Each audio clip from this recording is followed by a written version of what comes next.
Good morning. Yes, good morning to you. I am so excited that you have joined in for Coffee and Chat. And as you know, Coffee and Chat is our time to come together for encouragement and strategy and wisdom for our next move, right?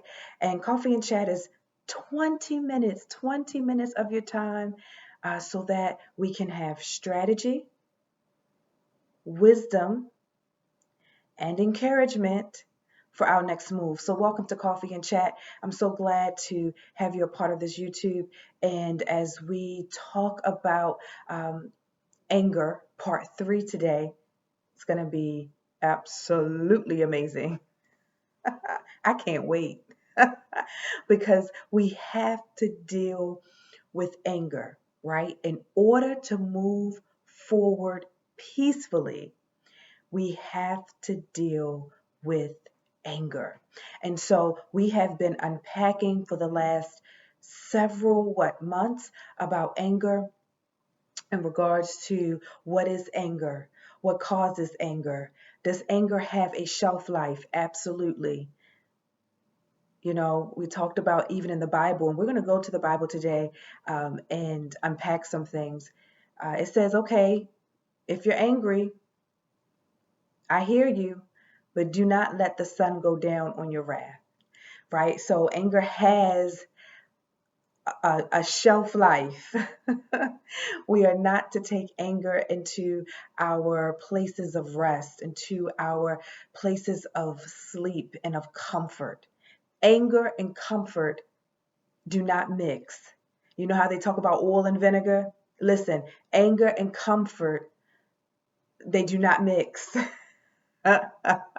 So I hope that you're ready. Listen, I have my tea ready today. Look, fully rely on God. Yes, so we're going to be frogs. Absolutely.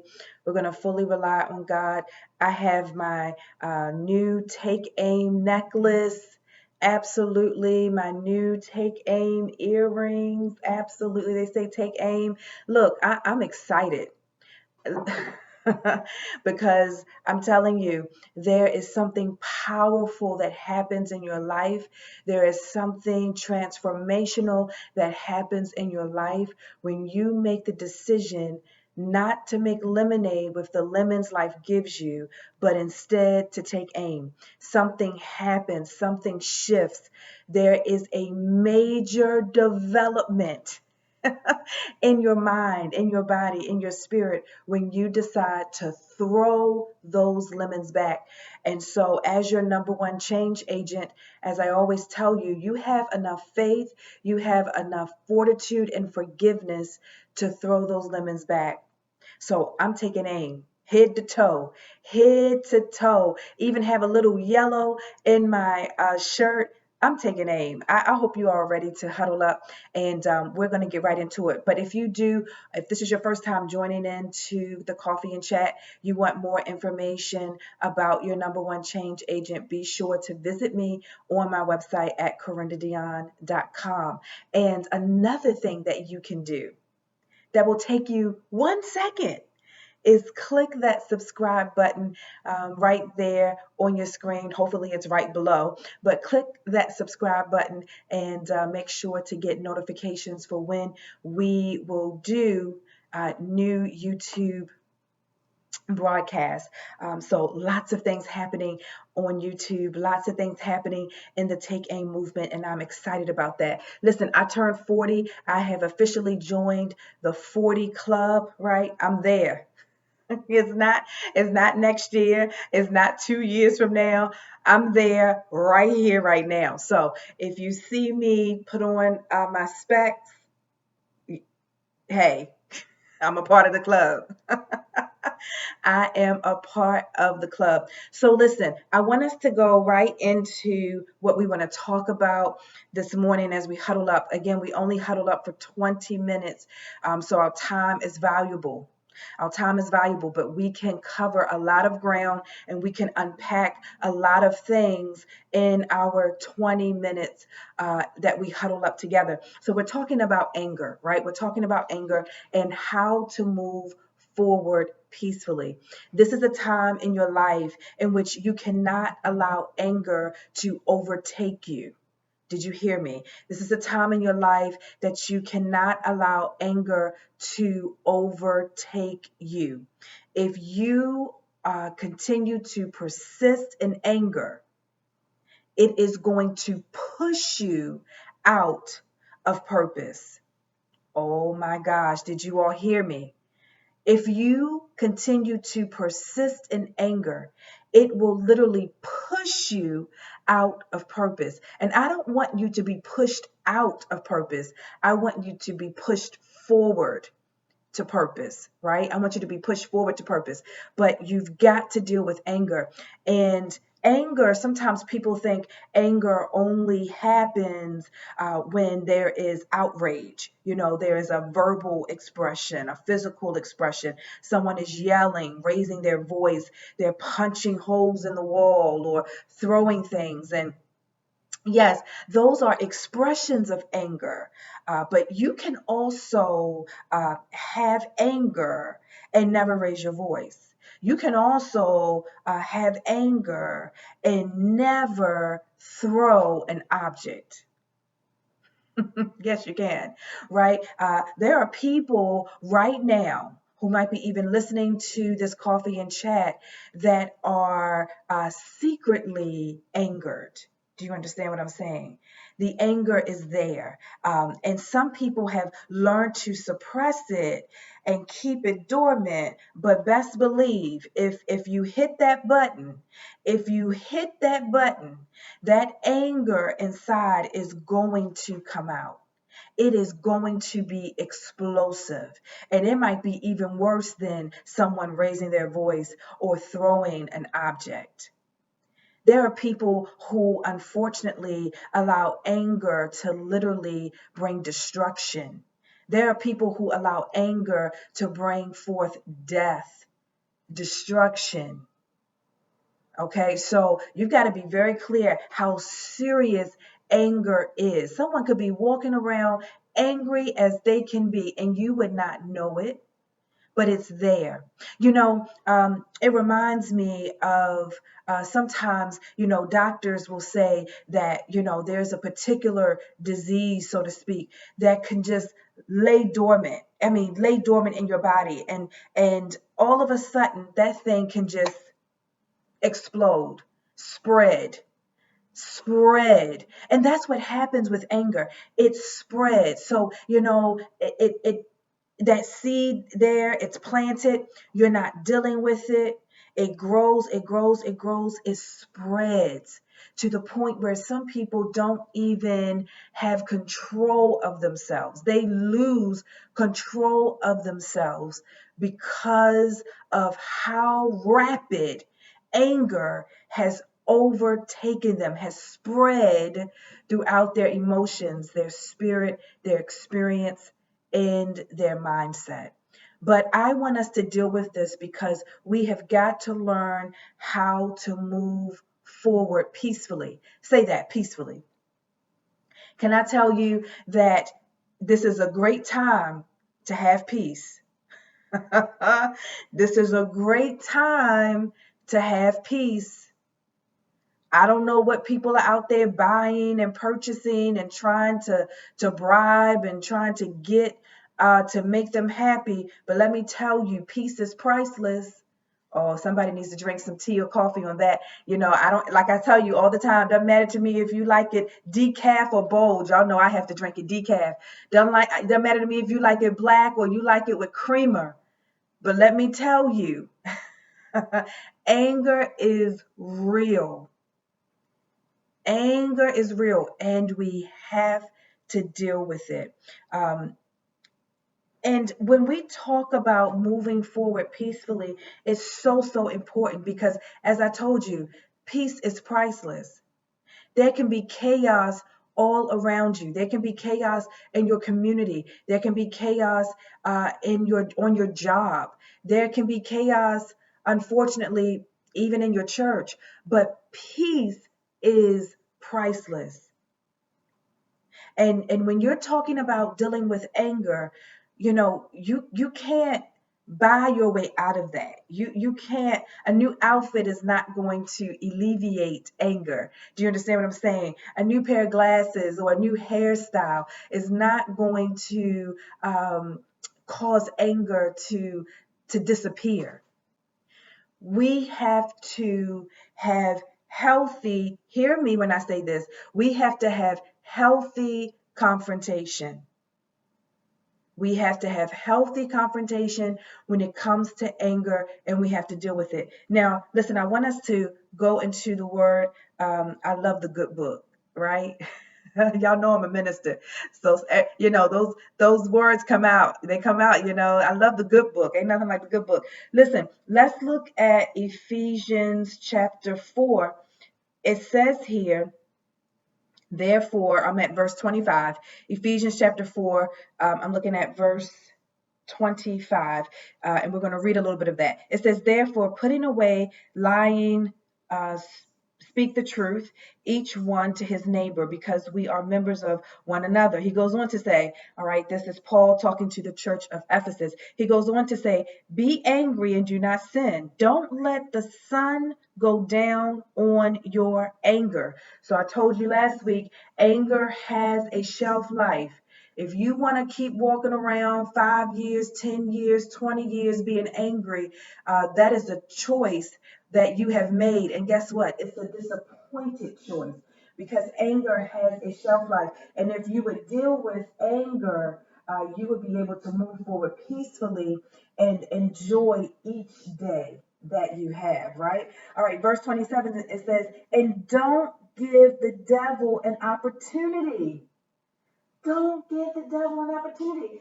Do you know what gives the devil an opportunity to come in to raise havoc, to come in to raise discord, to come in and raise division, to come in and raise chaos? Anger. Anger.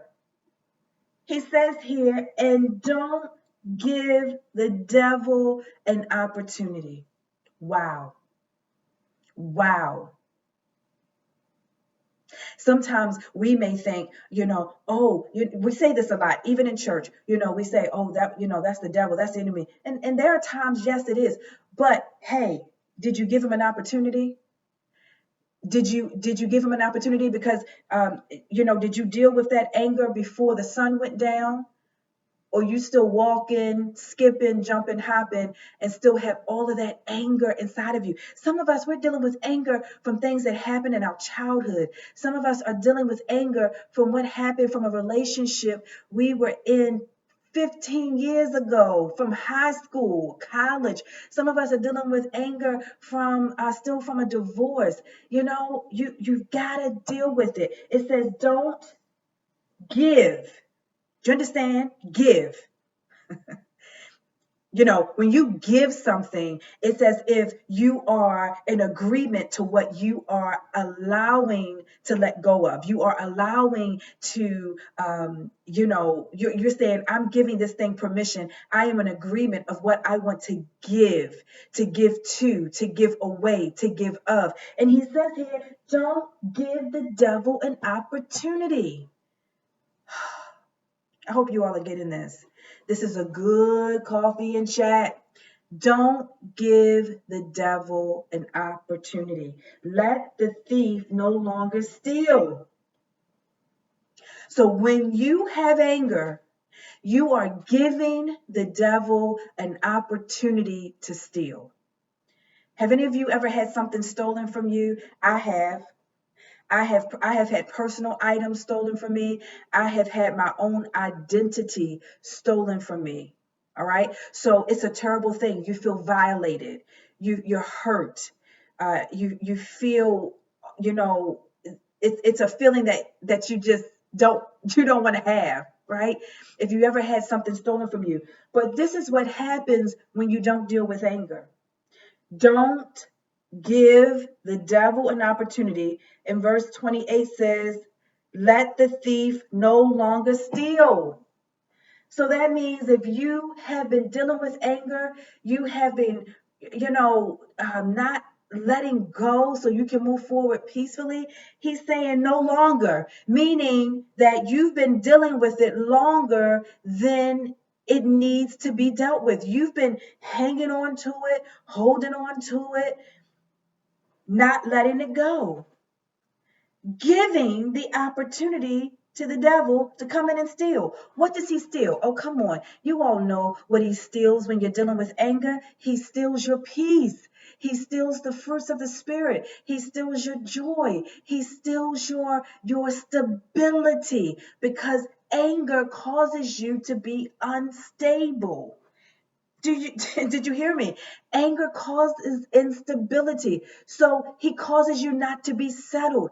It steals your joy. Anger steals your wisdom, because you're not able to make wise decisions when you're walking in anger. You make decisions based upon what you feel and based upon what other people have heard. And in the law room, they call that hearsay. Why would you let hearsay dictate and cause you to be so angry to give the devil an opportunity to steal? Mm, mm, mm. Yo, that's good stuff. So listen, I want to close with this because we're almost out of time. I was reading a devotional. I get the monthly devotional from Dr. Charles Stanley. And I was reading the devotional this was for the 10th of September. And he was talking about dealing with anger. And one of the things that he says is, we have to extend grace. So, how do you move forward peacefully? You move forward peacefully by extending grace. Extend grace to those in whom have hurt you or you have anger against. You've got to extend grace. It says the grace he pours out on each of us should be our motivation to extend grace to others. So when you want to move forward peacefully and let go of anger, think about the grace that the Lord has extended upon you. And Lord knows he has extended grace. And now, when you do that, you're also going to say, you know what? I need to extend grace to others, because I'm not going to allow or give the devil an opportunity to steal. So you're going to extend grace. He also said, stop rehearsing your hurts. That is so big. Listen, we're almost out of time. I want you to get this. You have to stop rehearsing your hurts.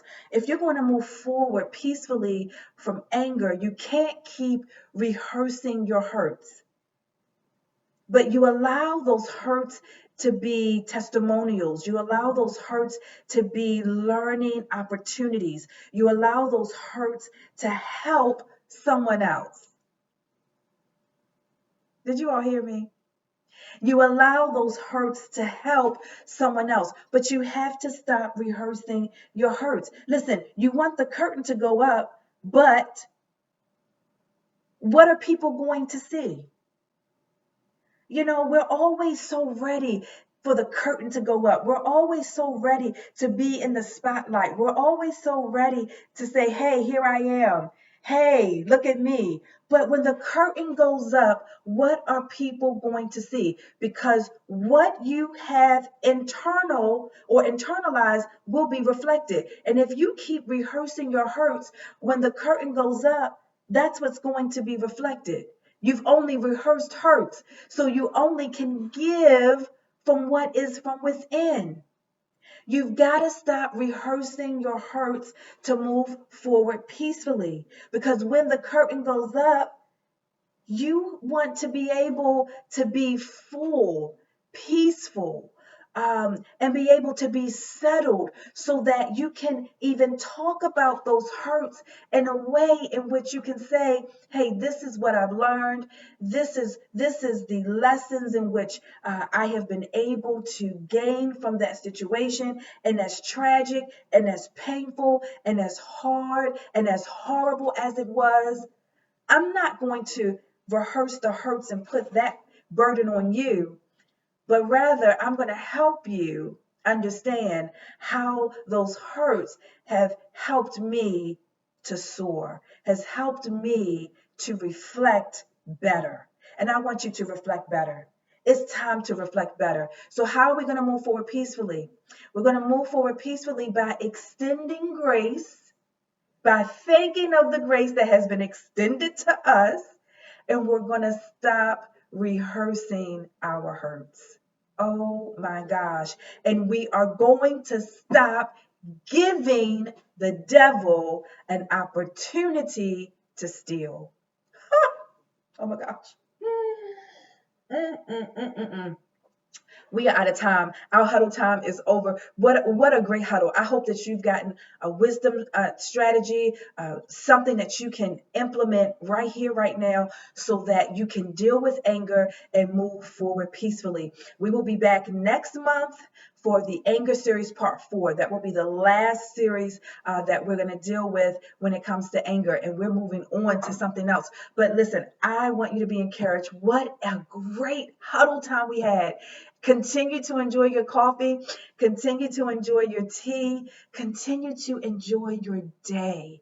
Reflect on Ephesians 4, verses 25 through 28. Continue to reflect on Ephesians 4. I'm going to take my specs off now. Verses 25 through 28. Deal with anger. Hear me. I'm looking right at you now. I'm not playing. Deal with anger and learn how to move forward peacefully. This has been your girl, Corinda Dion, your #1 change agent. Find me on the web family at corindadion.com. Until next time, live life on the promise of impact.